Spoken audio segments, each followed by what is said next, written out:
briefly assume. Okay. It's recording, no count, no volume test. But if we're talking at this level, Microphone check. second microphone check. Yeah.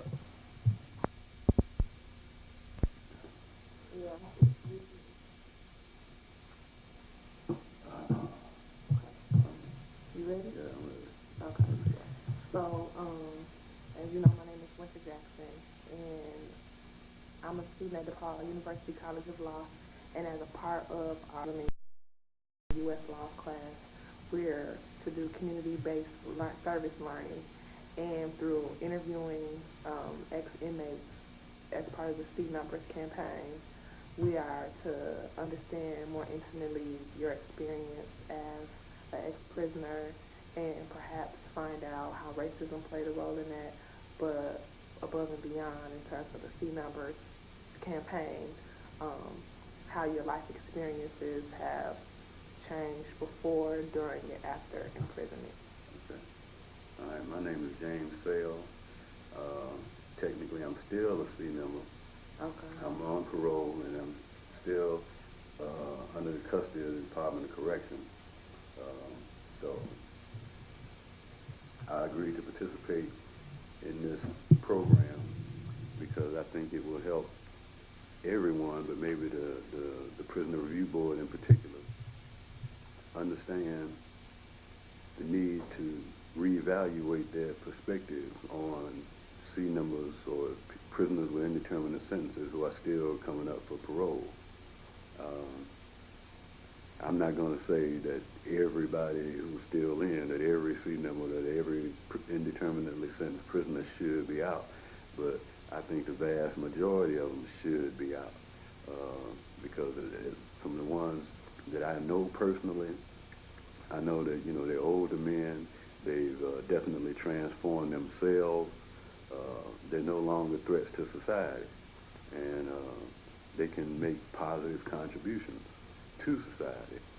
A lot of the guys that I know are interested in working with children, with juveniles, because they know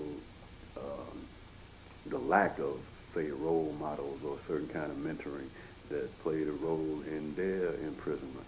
And so they want to try to help as many people, as many young people as they can from following the path that they went down. And so that's why I'm here. Okay. So, and through this interview, we can show how maybe you and other C number inmates, like you said, can be examples to show the Prison Review Board how you can transition from the prison system, how you can successfully re-enter society. Okay. So we want to talk about first your environment, I guess as a youth, and your environment, how that's connected to the first time you were introduced to the criminal justice system. Okay. That's a kind of long story, but I try to keep it short. I guess I was raised primarily by my mother and grandmother up until I was 13 years old. To me, one of the things I reflect back on now is the first time I stayed out all night. I stayed out real late one night. I got scared to go home, and I just, you know, I was so scared to go home, I just stayed out. And the next day, my mother and my grandmother were looking for me. They found me, and I expected to get severely punished, but they didn't. And I always look back on that now, because once after that, I began to stay out all night, all the time. And I just, you know, the streets had me from that point, in short. So I look back on that as a point.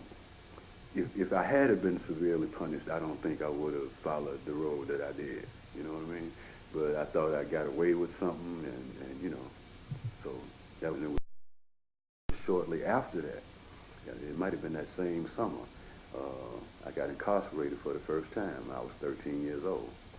And while I was incarcerated, my mother died. 13? Yeah, I was 13. She was 32 at the time. She was a drug addict. And I think it was, maybe they weren't calling it AIDS then, but it was like something wrong with the liver, hepatitis, some liver or something. But so, and from that point, I was raised by my grandmother. But again, the streets had me. So after then, I was always in the street. And that's the short of it, so from the time I was 13 until, 17 or 18, I got my first adult offense. So every year between, I think every year between 1962 and 1968, I spent some part of those years in juvenile facilities or adult facilities. My first adult conviction was 67. I did 11 months for an armed robbery, and well, I was sentenced to 18 months. I did 11 months. I was released November 68. From then, I stayed out until August of 71 when I caught the case that I was just released on.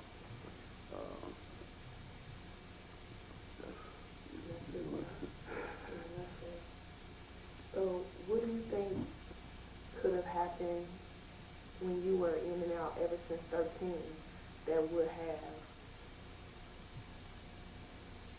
let you know or reaffirmed what our criminal justice system says it does, that it's a rehabilitative deterrent? So since you were introduced at 13, somewhere along the line, we would like to think as society and perhaps as law students that you would have known or you'd have learned your lesson, so to speak. What do you think could have happened at that age that would have stopped you from currently now being a C number? Well, I think from the juvenile system of even into the adult situation, adult prison, I know, years ago the thing was that people said rehabilitation had failed. But to me, there was no real attempt to try rehabilitation. As a juvenile, I say in and out of the system, there was no counseling, especially a mandatory counseling like thing where everybody gets some kind of attention to find out, who are you, why are you here, to try to give you some guidance, in terms of really transforming yourself and making a change, a positive change in your life. You went into the system and you worked, or you might have went to school, and those things were available to you. But even in that process, it was you just here. You know what I mean? To me, there has to be some conscious effort made on the part of correctional officials, or to actually get inside people's heads, and change what's in their heads, and then give them some other kinds of opportunities to exercise, or begin to actually live or develop a new way of life. And guys, my experience is that people have to do that on their own if you really want to, because you don't get any kind of inspiration, from the Department of Corrections or from the juvenile department. That's in short, I guess. But yes, I think if I'd had that, I could have, even if it didn't work immediately, you know what I mean? Because I reflect back on certain things certain people said to me at certain points in time. These are the kinds of things that I use later on to help me. But so if you never have anyone, saying those kinds of things to you, trying to point out, that you're going in the wrong direction and what you may need to do in order to go in the right direction, you're just totally lost. And you'll always be lost, and you'll never have anything to reflect back on as a kind of rudder, or, so you need that kind of stuff. And just because, you don't, if I try to advise somebody and I don't see any immediate transformation, doesn't mean that it's not working or that it won't work, or that what I'm saying to them is not going to be useful at some point, so, and I really don't see that happening. Again, individuals, it's not part of a systematic program, some individuals as part of that program might give you a little something, So do you think it would be different if the juvenile that went in was white versus a black person? a lot of factors would probably play into it because I think on average, uh, I guess most of the white guys I know had more education than most of the black guys I know. Uh, your upbringing, you know, like again, my family was, I guess, with a female-headed household, and there probably are white guys who who come from female-headed households, but I would think that the majority don't. And whatever it might, I can't, you know, speak on, yeah, you know, what it is that allows guys, white guys in particular, who I guess we're talking about now, who have, you know, a two-parent homes, a nice little income, and going to good schools. They got a nice education. What it is that makes them go the wrong way, you know. But I think I'm all, you know, certain that most of the guys I know didn't finish school, didn't have two-parent families, no kind of male role model. They were all single, you know, female-headed households, and were raised in the streets. You know what I mean? And so what this might sound like to me from someone who doesn't have any background is like, well, the criminal justice system, juvenile or adult, can't correct those problems. But what I've learned from my law school classes, and particularly my juvenile classes, is that is the whole purpose of the juvenile system. It is supposed to, juveniles don't obtain all of the rights that adults do pursuant to our Constitution because we want a flexible system by which treatment can be given to juveniles. Right. So perhaps we see links between a prisoner's juvenile life Right. and the adult. Right. So maybe that's something, you know. Yeah, you definitely, and I think, you know, today you have, they're rather innovative kind of programs and scattered, you know, throughout the country, where people are, some of it might come under the name of what they call restorative justice now. And especially, on one hand, you know, you're talking about just the individual, the offender and the victim and people from the community who come around to, you know, to deal with that situation. And on a broader level, to deal with trying to restore the entire community. Because it's not just, you know, the individual that's in trouble, the community is in trouble. And so that whole community needs healing, you know what I mean? So, you know, some things, you know, there are good signs that people are really beginning to know, like rehabilitation is something that really needs to be focused on again, because it's necessary. It can work if you want to put the necessary financial resources. One of the reasons that they claimed it wasn't working before was that they just didn't want to put the money into it that was necessary. Budgets got tight, you know, and budgets are still tight, but at the same time, you know, the prison population is constantly rising, you know. Communities are constantly deteriorating. You know, more and more people, more and more black people in particular, proportionally are going to prison or getting involved in the criminal justice system. I was at, so, you know, I was dealing with some kids, I was dealing with some kids the other day, maybe 40 to 50 kids, and the question was asked, how many of you know somebody who is in prison? And almost everybody raised their hands. You know, this was a neighborhood on the south side, but I think, you know, you go to a lot of other neighborhoods and you pick 40 to 50 kids and ask them if they have anybody or know anybody who's in prison, you're going to get a lot of hands raised, you know. And so that's a reflection about what's happening to the community, not just that you got like a lot of offenders, you know, jumping out, or that you got crime, but you know, that community is in bad shape. Okay, So was there, I guess this may be a question that we need to, I was going to say, was there anything that imprisonment, be it a juvenile or as an adult, made you look at yourself and want to change something about you? Did it make you become introspective and look at yourself? And is the, like you said, you think it's mostly the individual that decides to do that, but is there anything that you can point to in the institution? Because claims or that society relies on to help offenders or rehabilitate? Well, no. Personally, I have to say no. No. No. Uh, I think even like I say, even if I didn't, make a complete reversal, every step I made, I think, along some positive direction. Starting to read in prison. Trying to, all of that. Nobody came to me and said, "Hey, man, why don't you start reading a little bit more?" There are other worlds available to you through books. Nobody said anything like that to me.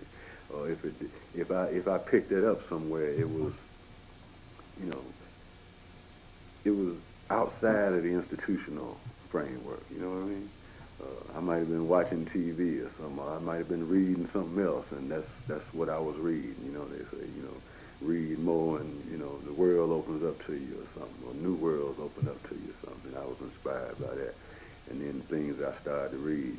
So, and again, like I said, I didn't, just automatically start to walk that righteous path. I still, but at the same time, I had something that allowed that's the foundation that I was standing on when I really made that major, decision that, hey, this is not what I want to do for the rest of my life or with the rest of my life, so that's it. Um, so we can move into your experience that, or the when you were in as a female inmate. Can you point to your best experience there and how that was symbolic? Best, best experience. I think best experience would have to do with family stuff. I had a serious offense a long time, and I had 2 children. I wasn't married, but my children's mother, she got married while I was in, but all of the time I was in, she made sure that I maintained ties with my children. If she didn't bring them down herself, she would let other of my family members, my brother or my sister or other friends, bring them down. So throughout my entire incarceration, and when I got arrested, it's important, I think, my daughter, who's the oldest, she was like 11 months, 2 weeks old. I got arrested 2 weeks before her first birthday. So she really, she didn't know anything about me. And my son, like a year younger than her, she was pregnant with him when I got arrested. And first time I saw him was in the courtroom. So my whole relationship with them has been, through bars. But I think it's been, it's been a very fruitful and close relationship. And I think I've had a positive influence on them, Can you talk about that? Can I talk about it? Well, my son has never been to jail, and there are a lot of other males in his family. He got 5 or 6 other brothers. He got, cousins, 3 or 4 cousins. All of them have been locked up, but he hasn't. He's come closer than anybody else to actually getting the college degree. He did run into an obstacle. He waited, I think, a couple of months before he was to get his bachelor's. He was going to Arkansas State. He played ball, and that was related to his marital relationship. He had got married, and he had hoop dreams. And I think he had some kind of conflict with not being able to pursue the hoop dreams and trying to maintain a marriage, and he couldn't handle it, so he didn't finish school. But he's back in school now. My daughter, again, all of her sisters, a couple of them have been to jail, or they had drug problems, or they used drugs heavily, and she hasn't. And I mean, I think a lot of people just comment on that fact that out of her mother had 11 children altogether, and I said a couple of her nephews, 3 nephews. She had a sister who died in early early 70s. She had 3 sons, so all of her 3 sons have been locked up. So, you know, I guess I just like to think that I had something to do with the fact that their lives aren't any worse than they are. You know, so that's a lot.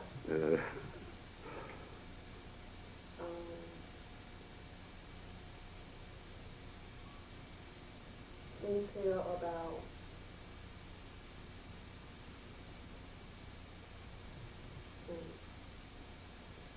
what was it like when you first went in to prison and some of the changes that you saw there for being there for so you long? mean in terms of the prison system changing?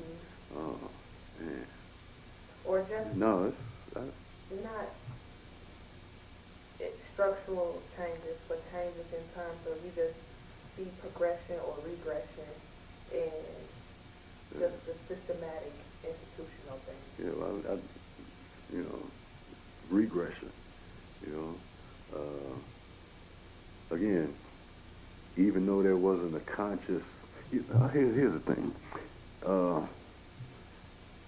It used to be like when you come into the system, they give you a rule book. Even now, back then they used to give you a rule book, and there were signs. I guess Stateville and Pontiac, and you know they didn't have as many prisons in the early '70s, but okay, they used to advise you to say, do your own time. Don't just do time, but let time serve you, or don't serve time, let time serve you. All right, maybe I have to correct myself earlier. Maybe that is a conscious orientation from the institution to, you know, encourage you to change your life. But, you know, other than that, you know, but there's none of that today, or very little of that today.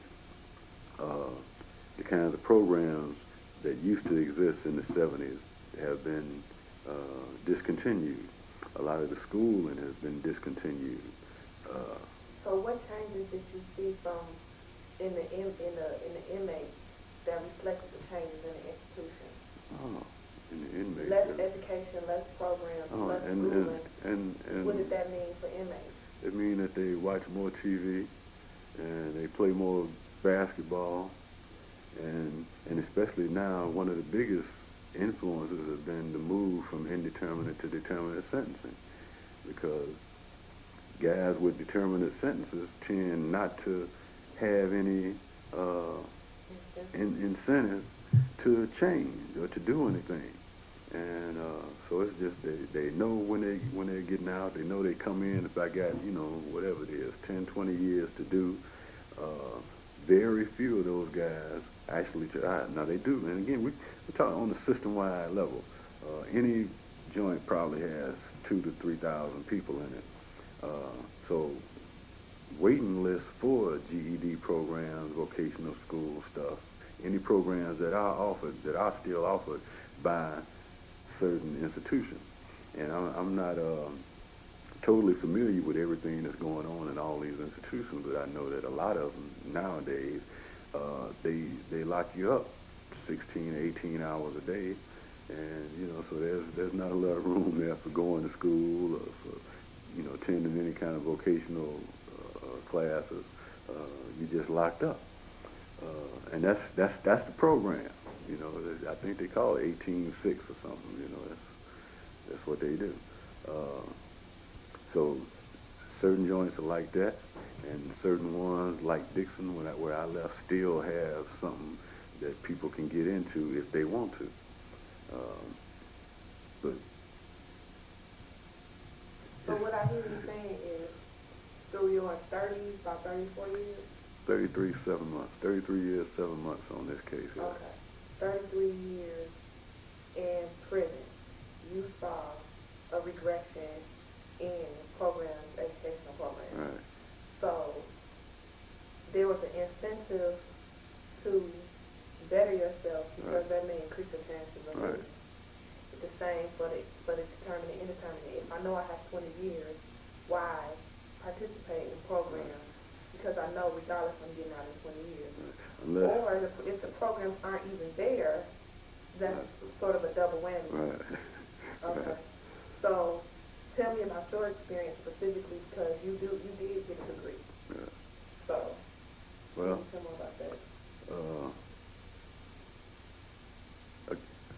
again, I was interested in reading. I was interested in learning.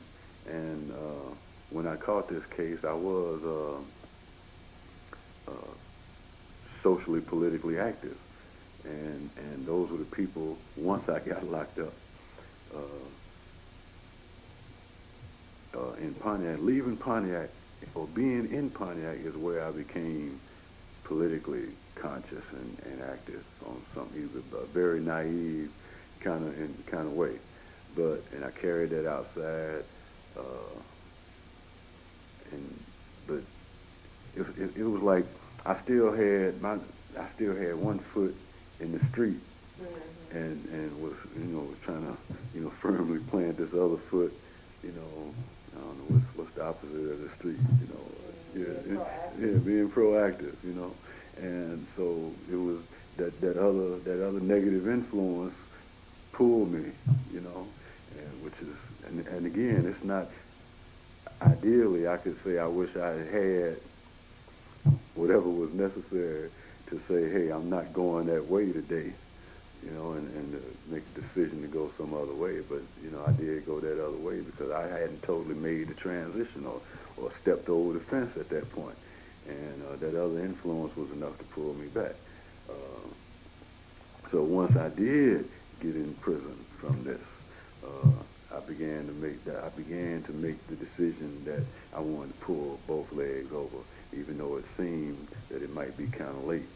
So my first thing was to try to get out. I want to get out, and then it became, even though I'm not out, even though I'm here, I still want to be the best person I can be. And I think I was saying that before the Army took it on as a slogan, be all you can be stuff. But so that was me from that point. And again, there were different periods throughout that 33 years where I made like qualitative kind of jumps or leaps or something, But like when I first went in, I was lying about why I was there. It was like a COINTEL. You know about COINTELPRO? You ever heard?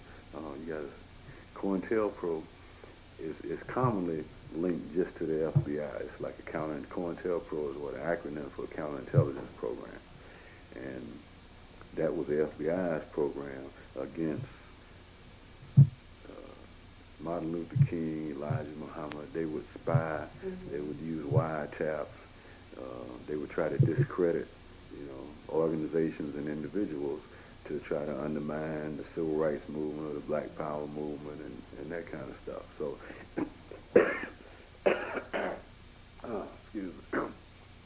So, in that, they actually framed people, and so I jumped on that bandwagon. And when I caught this case, my first thing was to lie and say, "Hey, I'm being framed.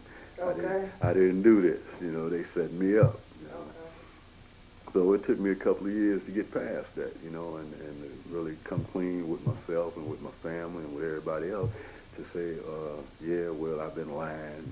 I did do this, and so I had to come clean with everybody else even before I did that with the board. So, because my first couple of appearances before the board, I was doing the frame up tip. I didn't do it, and I'm being framed. And I think it was only a couple of years. I went to the board the first time in '80, I think. So I think by '83, so maybe my third appearance before the board, I was saying, yeah, I did it, totally remorseful, sorry, and, that's it. But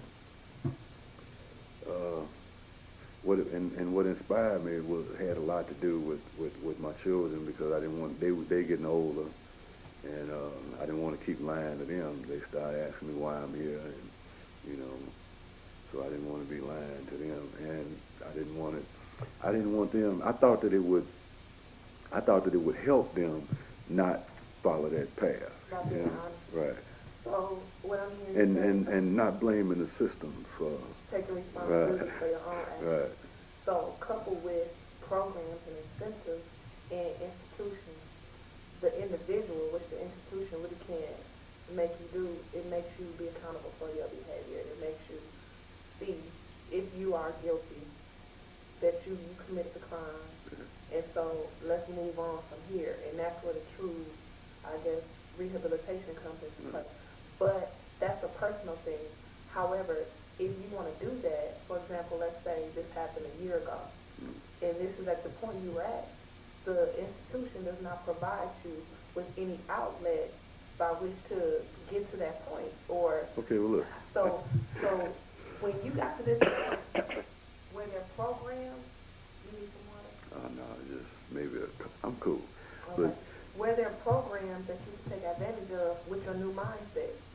no, because So you how know did the you thing at this point. Oh, well, I got the degree in '88. Was it from did the institution offer it? Yeah, that but okay, well, I get Northern at that point. Northern Illinois University had a program. This was short-lived because back then you used to be able to get Pell Grants. The Pell Grant program was operating, so we would go, get a Pell Grant, and that would help pay for the college thing. And more as budgets get tight, and state budgets, school budgets get tight, they started cutting back on those programs. They cut back on the Pell. The federal government cut back on the Pell Grant thing first, and that made everything else tighter. So. And I mean, like even now in Dixon, I think Roosevelt is still going to Dixon. So I mean, and again, but not all institutions, to the best of my knowledge, have college programs operating. I might be wrong. Maybe that's something we need to check out. But I don't think all institutions have those college programs operating. So, but it's like, to us, especially since we're talking about C numbers and the indeterminately sentenced prisoners now. The thing, at the time I get convicted, I know this is kind of like a legal argument, but it's other than just a legal argument. This is like moral, and this is like what's right. Legally, we were sentenced and convicted. We committed our offenses at a time when. The law in Illinois and in a lot of other states across the country was an indeterminately sentenced law. And part of that law was the underlying philosophy of rehabilitation, which implied that once you demonstrate it, there's a Supreme Court case where they run this down saying, you get a minimum sentence, you get a maximum sentence. And they say the minimum sentence is to satisfy society's desire for punishment. So once you do your minimum sentence, you satisfy society's desire for punishment. It's not supposed to be about punishment anymore. From that point, it's on you in terms of whether or not you get out or how soon you get out. If you demonstrate once you serve your minimum that you're no longer a threat to society, then parole is almost a given. And that's the way it operated in Illinois up until 1978. Very few people would go to the board more than 3 times, no matter what your offense. The recidivist rate for murderers was still low, so even, murderers were being paroled on their first, second, third time up. The average sentence served, the average length of time served in Illinois up to the mid-70s was like anywhere between 11, 9, 12, 13 years. Once they passed this new determinate sentencing law, the determinate sentencing law had its own philosophy, which was, had nothing to do with the philosophy underlying the rehabilitation thing. But what everybody, the board in particular, began to do was to superimpose that philosophy onto the cases that they began to review of those people who were sentenced under the old law. They made it about punishment when it was no longer supposed to be about punishment. Even though guys were sentenced for serious offenses, they still should have been judged according to the philosophy and the standards that they were sentenced on, that were in existence when they were sentenced. And that's the thing, we're trying to deal with it. If in '83, it was as early as '83, I had a board member tell me that she thought, and she didn't say she said we believe you are rehabilitated. We believe that you can go to the street and not commit any more crimes. But, you know what I'm saying? You know, okay, you know, okay, you had a serious offense, we want to punish you some more. You know, even though we believe you're rehabilitated and we don't think you're a danger to commit any more crimes. And that was what, how long was that, 20 years ago? You know, so it's like I did 20 years, you know. And the whole rehabilitation thing, one other board member a couple of years later said that, you know, you've gone through or you've undergone a metamorphosis, you know, and that's like, you know, that's a new person, you know what I'm saying? So once you recognize that I'm a new person, I'm a different person, I'm no longer the person that did this, you know, in that sense. And now you're punishing like an innocent man or something, you know. So it's just and again, we're not saying that everybody has to be released, that all C numbers should be released. But if you can make the determination, if you're a board member or if you are the entire board and you can interview somebody or you look at their cases and you feel like they're no longer a threat to society, then that should be what motivates you to determine whether or not you release them on parole and not just how serious their offense was, especially after they done did 25, 30, 35 years, which is what everybody is kind of getting to now. And all the other factors like that, you know, people sentenced under the new law for murders tend to serve less time than the C numbers are serving now. It's just so, you know, our slogan, you know, it's about fairness, too, at this point. I don't know, I might have got off track. You think I didn't get off track? Okay. What was the hardest thing you had to confront coming back out of prison after 33 years? Well, it's not the newness of it all. It's a certain dependency, I think. You know, that might have been overall hardest because it's hard to get a job. When I came home, and I guess a lot of C members would face this situation in particular because, you know, if you're convicted under the new law, you got to outdate. You know when you're coming home. You know, 20 years, you can look 20 years down the road and say, I know I'm getting out on such and such a date. You can plan, you know what I mean? C members can't plan. Their families can't plan, you know? You never know from one, you know, you go to the board every year, if you're lucky, 2 or 3 years, you know, and you're always hoping that you make it. And each time you go, you try to make whatever plans you can, you know, because you have to have a parole plan when you come up, and you can say, I'm going to stay with family, tell them where you're going to live, if you got a job, stuff like that. Now, and again, I come from a poor family, so I didn't really I couldn't stay with any of my family members. So I was fortunate to have some friends who would let me stay with them.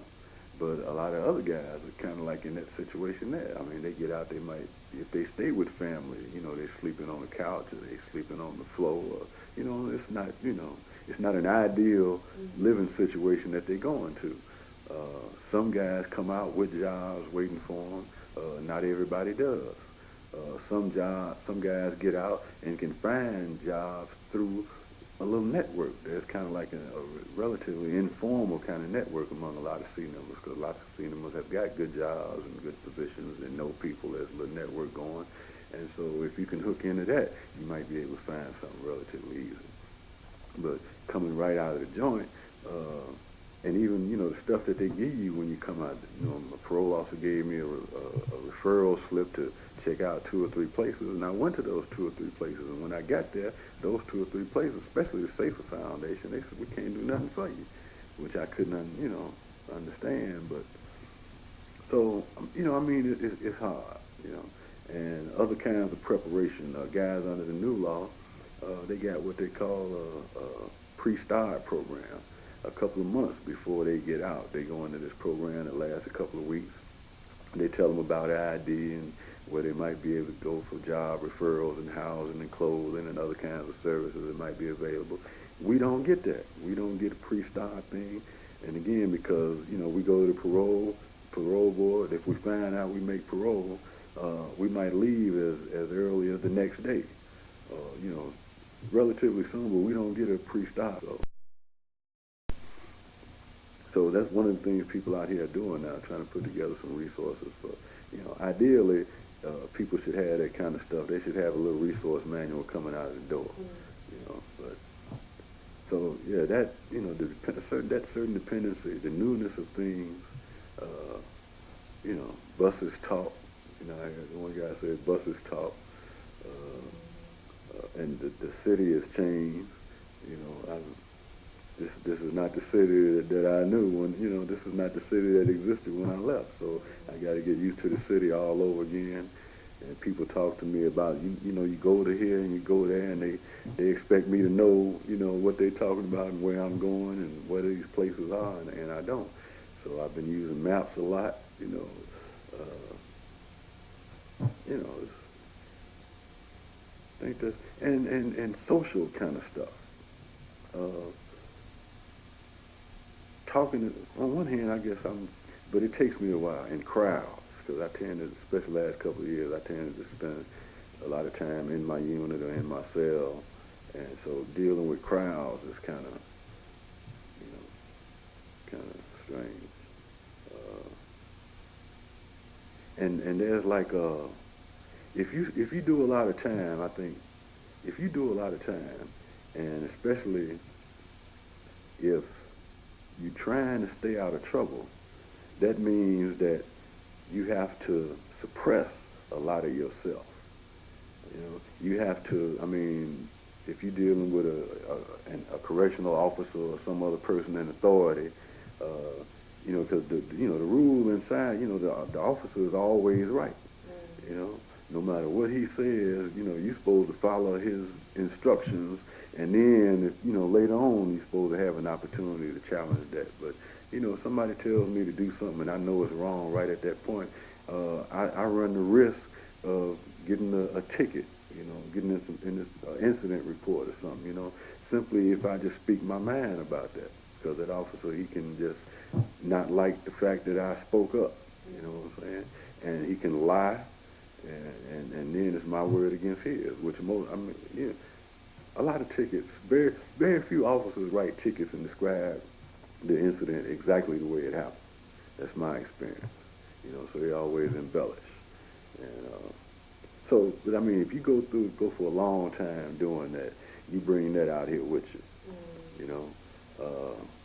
I describe it as like lacking a certain kind of maturity. Like, you know, I've grown up over the last 33 years in this little structured kind of environment that didn't really allow me to fully express myself and to fully develop, you know, as a mature adult. You know what I mean?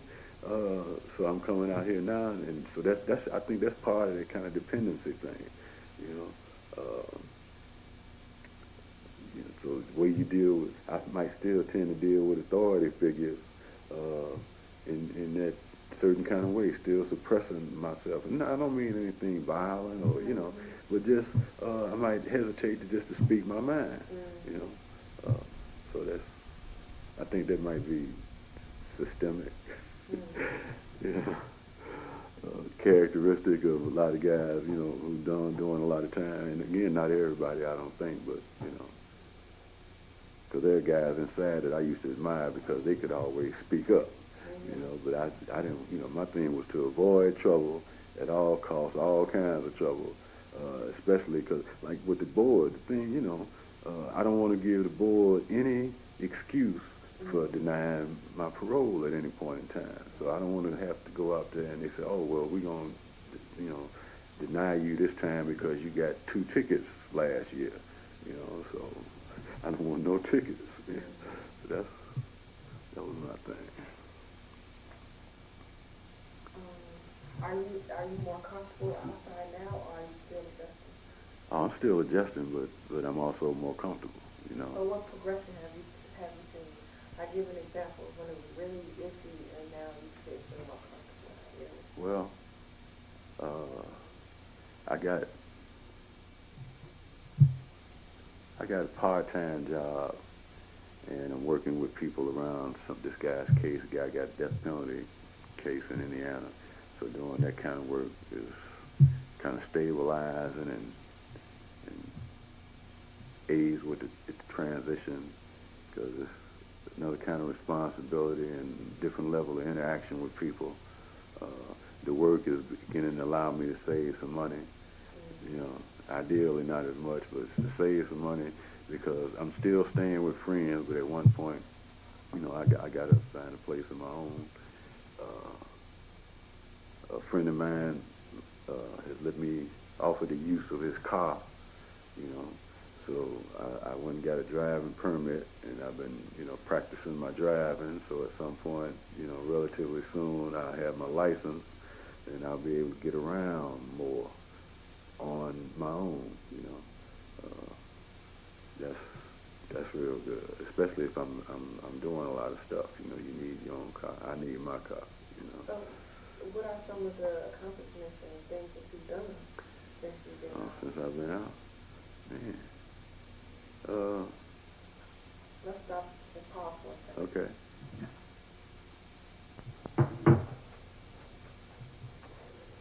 Okay, so going back to some of your accomplishments, can you talk about some things? We recording now? Mm-hmm. Okay, all right. Can you talk about some things that you've done prior to parole? Prior to parole. You mean relatively close to, not over the whole 33 years? No. Well, I guess the last, I couldn't give you an exact, last few years have been primarily devoted to trying to get out. And in relation to that, it's been doing work around the board, around what has become the C number campaign. Some of the people involved in the C number campaign got involved or actually developed the campaign out of the process of trying to get me out. Some of the, you know, so that's the C number campaign developed out of trying to get me out. And I was working with that campaign while I was inside, and has been working with it since I got out. I started studying law, and I guess I was a jailhouse lawyer, something of a jailhouse lawyer, since the mid-'70s. I started learning law, dealing with the law around my conviction, and then it kind of transitioned from my conviction to civil rights stuff and civil actions, 1983 type stuff, human rights type stuff, conditions in prisons, health care, a lot, what now would just call almost the whole panoply or whatever of, you know, prisons and prisoners' rights inside, combined with a greater interest in applying. What you told me something? One of the areas you wanted to go in public interest law, public service law, or something like that. Things like that. That's because you know, women abuse, all kind of abuse for women and children is a concern. Juvenile stuff is a concern. Just, you know, juveniles relative. These were concerns before I got out, and they become, especially the juvenile stuff, has become more of a concern since I've been out. Okay. Since I've been out, I applied for a grant. There's a Soros Foundation. It's like a Justice Foundation, Justice Institute. I applied for a grant to do a study about indeterminate sentencing and rehabilitation on a national level. And in the process of gathering information about that, I ran into somebody like prior recipients of this fellowship, and one of them is doing juvenile justice stuff, restorative justice stuff with juveniles. And so conversations with her and other things have got me interested in that. And I run into a lot, you know, it's a big thing out here now, so I'm constantly running into people who have an interest in that area. Most recently, I ran into a woman who's part of the Great Destinations program. She was coordinator for Great Destinations program run by the city. And she has 8 sites around the city dealing with juveniles between 11 and 13 or 14. She invited us, the Cinema Campaign, to speak to these children about why they should stop throwing rocks, as we call it, at prisons. You know, men and or boys and girls. So my first What one. do you mean throwing rocks? Throwing rocks is that's like slang out here now. Means that you want to go. You're doing things that will send you to prison. Okay. You know, so you know a lot of young guys, but young girls too, are doing things that will wind them up in prison. And so, like last Thursday was my first engagement with some of these children. I got another one tomorrow on the west side, and so there'll probably be a couple more just with this program. But now it's possible. You know, I can either work with other people with existing programs, or it's also possible that we can start like a juvenile outreach program through the Cinema Campaign. So there's a lot of possibilities. That's one of the things. Yeah, I'm busy. I got, again, a part-time job. I work for a law professor at Northwestern University. I'm doing research for him. I'm volunteering with one of the lawyers at the People's Law Office around this death penalty case. And that involves legal research around the case and also developing community support for this guy. This guy, he got the death, he was originally sentenced to the death penalty in '82. He's had death penalty vacated twice, once for ineffective assistance of counsel and suppression of evidence, and then they reimposed the death penalty, and then he got it vacated again because the jury pool was tainted. You know, there was systematic exclusion of black folks from the jury. And so now they want to re-sentence him again. They're not retrying the whole case, but they're just going through the re-sentencing phase. So they want to give him the death penalty again. So the efforts now are to stop that from happening, stop him from getting the death penalty again. So going back to you, all the work that you're doing now, and all the work that you started while you were inside, and now that you're outside, what would you tell yourself as a juvenile after your first time spent in an institution? What would you tell yourself now? Oh, well, I think, again, spontaneous. My presentation or engagement with these young people Thursday was, you know, just tell the truth to them. You know, I didn't have any prepared notes or, you know, remarks made, but first I think it's important that you understand that not everybody is your friend. You know, that whole peer pressure thing. You have to be able to determine who's a friend, who's not a friend, and your real friends are not those that's going to encourage you to get into trouble. You know, everybody got some sense of what's right and wrong. So if somebody asks you, hey, let's go do this, you know whether it's right or wrong or not. You just got to be able to say, no, I'm not going to do that. And that prison is not cool. A lot of guys, especially young boys, I think, but maybe girls too, and from all kind of media images and rap and stuff, you know, they got this idea that it's cool to go to prison, it's cool to be in prison, and then you come out and you brag about, you know, the whole rite of passage thing, like, nah, I'm a man because I've been to prison or something.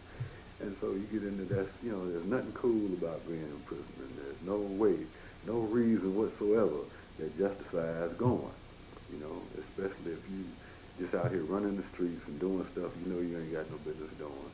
And, you know, this prison is not cool. And then they don't understand the actual reality of day-to-day life in prison, because the little TV programs don't really show all of that reality. And even the little stuff that they show it in a way that it doesn't make that hard kind of impact on people because they still tend to glorify it and stuff, you know. But it's not fun to, you know, it's not fun to go to SEG. It's not fun to be denied visits because uh, somebody told me an incident once. Say, your sweater. You go to a prison wearing that, and of course they want to shake you down before you go in. So you raise your hands to get shook down. Your sweater rises up and your navel shows. Now there have been incidents where people have been denied visits when that happens because the people outside at the gate who are letting you in, they have the authority to deny you visits for stuff like that. And so that's kind of like part of a reality that people inside don't know about. Your visits, the daily shakedowns, the kind of things that women go through in prison that men don't have to deal with. What you mean, women who come to visit? No, both. Women who are incarcerated. Right, women who are incarcerated. Everything, abuse by male or female guards. No privacy. You can't really take care of your hygiene. It's rough, which is another reason why we're trying to find some females to talk about what it's like for females to be inside. Because I just hear stuff since I ain't never been in a jail. But and the same thing for males basically. I mean, taking off your clothes. When you go for visits, going back and forth for visits, not going in, you might just get patted down. But coming out, you got to strip and bend over. And that's, you do so much time and you kind of get used to it, and you shouldn't get used to stuff like that, So that's all part of that dehumanization kind of stuff. So do you feel more like you own your body, like you own who you are on the outside? Because you come and you go from where you live, it's no second guessing, it's no, you know what I mean? It's all not yet. I'm still getting that, Okay. I'm still getting that. I mean, it wasn't. I don't know how long it was before I got out, but when you're inside, you talk about the things you want to do when you get out. When I used to drink Budweiser beer when I was, on the street. So one of the things I wanted to do was at least have, one Budweiser. I went in the liquor store one night around the house and I bought a Budweiser and I come out the store and there was a police car out there and I panicked. And then I had to cool myself out, and it took me a while to really cool out. I said, oh, man, you're all right. You're grown. It's legal. They're not looking at you. They're not worried about you. You're not going to say, you're not, So that kind of stuff. And when I first got out, I thought I was, and in talking to other guys, everybody that I've talked to who's gotten out, and different guys have different kinds of things. Some guys couldn't ride public transportation at all. I have no problem doing stuff like that. I don't know. They just say they couldn't ride the bus or ride the L. They just couldn't do it. They tried. It might have been the crowd. Yeah, it was some scary stuff. I say one guy, that thing about the buses talking, that come from one guy. He got off the bus because when he heard the bus, calling out the next stop or something, he wasn't used to that. He didn't know that they did that. And I don't know, why he thought that the bus was really talking, but that's what he said, and he jumped off the bus.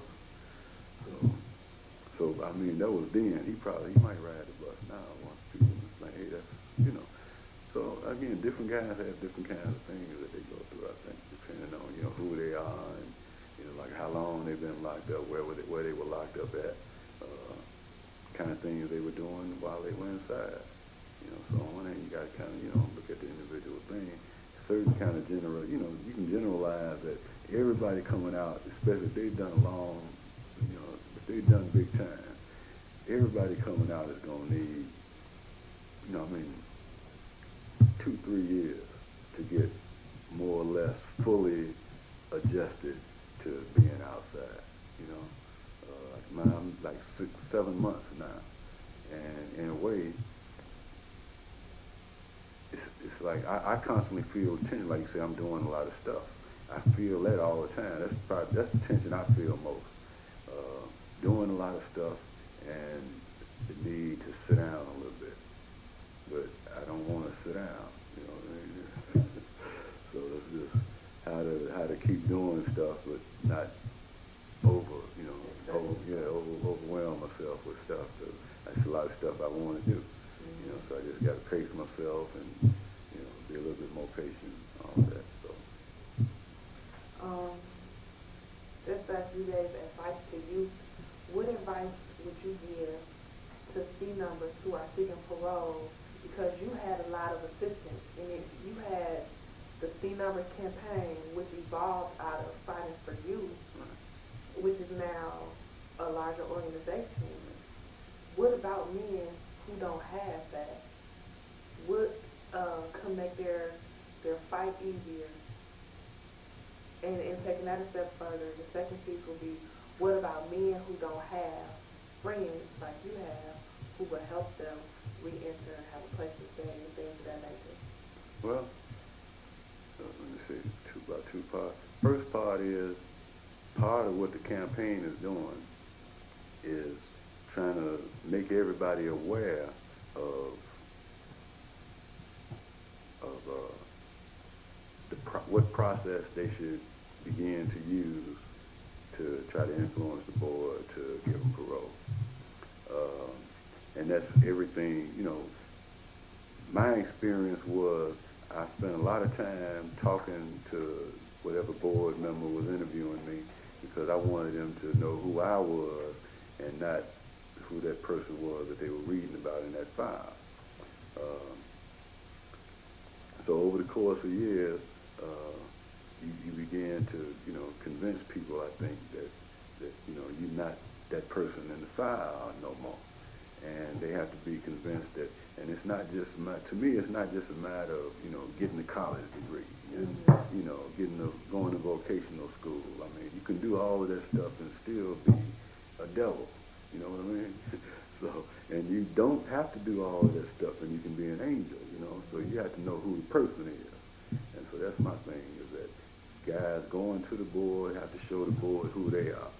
And they have to demonstrate an actual, a genuine transformation of themselves and show that they're not a threat, and that they're going to, if you just want to get out and, fade into the woodwork, and just watch TV and, whatever, that's what you want to do, as long as you're not breaking laws and dealing, you're dealing with your family, going to work, all that stuff. Cool, but again, a lot of guys want to come out and get involved in social kind of stuff. They want to work with kids, or they want to do some kind of community organizing and development and stuff. Again, everything legal, not, the radical days are gone, but, there are a lot of things out here to do, So that, and one of the projects, the attorney project that we got, we're trying to find attorneys to represent guys. Having an attorney helps. Having a plan helps when you go to the board. Dealing with, we're trying to, over the course, gradually build up and be able to provide whatever resources guys need as they, to know what they need to do, how to do it, and to have this help, whatever help they need in terms of actually, getting in front of the board, trying to, convince the road. Then getting out, again, part of what the campaign is doing, part of what I'm doing, again, is networking right now. There are a lot of people out here. I'm trying to, meet as many people as I can, find out what they got going, what they're doing. And a lot of people are discussing, like I said, the need for this centralized kind of resource manual or something that can be provided not only to guys once they get out, to know where to go to get this, but to try to hook it up maybe with the DOC, so that this is what the DOC hands to everybody coming out the door, so that they automatically know who's, cause I'm running into so many people, and they tell me, we got this program, we got transitional housing, we got clothes, we got food, we got a job thing here, and all this stuff is scattered, because 10 people got 10 different programs, and you don't know unless you actually find yourself in that crowd where they're talking about this stuff. So, you need some centralized kind of thing. So that's, we're working on ways to, help people to get out and then help them when they get out. And one last thing I wanted to touch on was stereotypes upon re-entry into society. I know for myself, we visited Stateville, and also working with with the Student Numbers campaign helped me to break down stereotypes that people have of criminals and offenders and what they are and what they're like. And so a lot of people assume that ex-offenders are drug addicts or alcoholics, but I know you didn't have any drug, no addiction before, during, or after going in. Well, so that ain't entirely for true. drugs, I smoke, so okay. that's definitely an addiction. Smoke marijuana? No, cigarettes. Okay. But that's not illegal. I know, I'm just trying to bring a little humor in here. Oh, okay. So, yeah, I got an addiction to cigarettes, but no, I didn't use drugs. I had no addictions to drugs, and I don't. Like I said, now, every now and then, since I've been out over the 7 months, the people that I live with, they might, invite some people over and they drink some wine with the dinner or something. Maybe a weekend I might buy a beer, and that's it. And then it's, so that's, I don't fear even, going that way. But and it's a change and this, but, and so I don't know, in terms of stereotypes, I know there are a couple.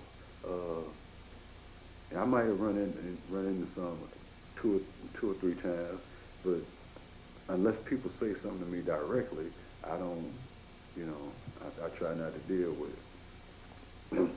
But the whole criminal thing, there's an age thing that's real popular, or a down low thing, A's and or gay, or whether they run together or not, and that whole criminal. You're a murderer. You were convicted for murder, so you still got those tendencies, or you liable to do that at any point in time. So, like I said, I don't know. I haven't personally, I don't think, run into that. But I think what happens with me is, again, where once people get a sense of who I am, hopefully they get that sense before they know anything about me having been in prison before, so that they won't automatically put up some defenses. If you tell them first, they're gonna be more resistant to really trying to find out who you are or listen to what you're saying, because they're going, oh, this convict, this murderer, this criminal, this, So hopefully people get a chance to know me first. And then after, I have no real problem in saying, this is what I did, but that's who I was.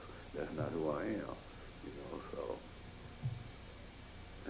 So as we wrap up, is there anything that you just want to contribute or add or conclude in this conversation? I just want to say that, hey, I wish every present and future member of the Prisoner Review Board would get an orientation course in the differences between the old law and the new law, the difference in philosophies, and a whole